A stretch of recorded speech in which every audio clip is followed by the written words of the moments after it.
geldi canga, kalbi dolandı sanga. Gördü muqabilində, güldü babam gözəlcə. Baxdım ana dubara, güldü burun zigara. Yani başaymaz aşır, zillət-u arinəm ya. Qovzadı balam, parçamı Ali Haşimi, Əkbərin kimi. Asgar uzattı başımı, Əkbərin kimi. Asgar uzattı başımı.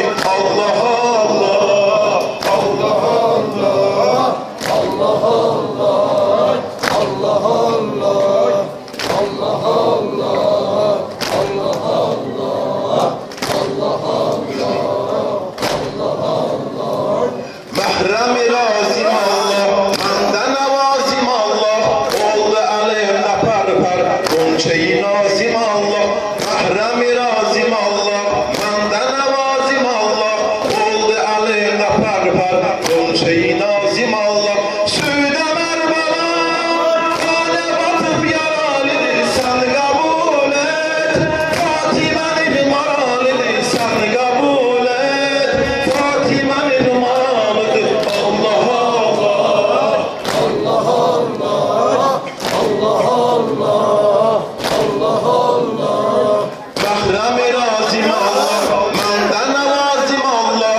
Oldu əlimdə pər-pər, qonçeyi nazim Allah. Məhrəm-i razim Allah, məndən əvazim Allah. Oldu əlimdə pər-pər, qonçeyi nazim Allah. Südə mərbalam, qanə batıb yaralidir, sən qəbul et. Fatimənin maralıdır, sən qəbul et. Fatimənin maralıdır, Allah Allah, Allah Allah, Allah Allah. Düşdü balamın nişanə, oğlu boğaz yarə. Bu yaralı şəhidin töhməti vəzni yarə. Eylədi şiri xarə, sinə biqahi varə. Yad dedim ey əzizim, açdı gözün duvarə.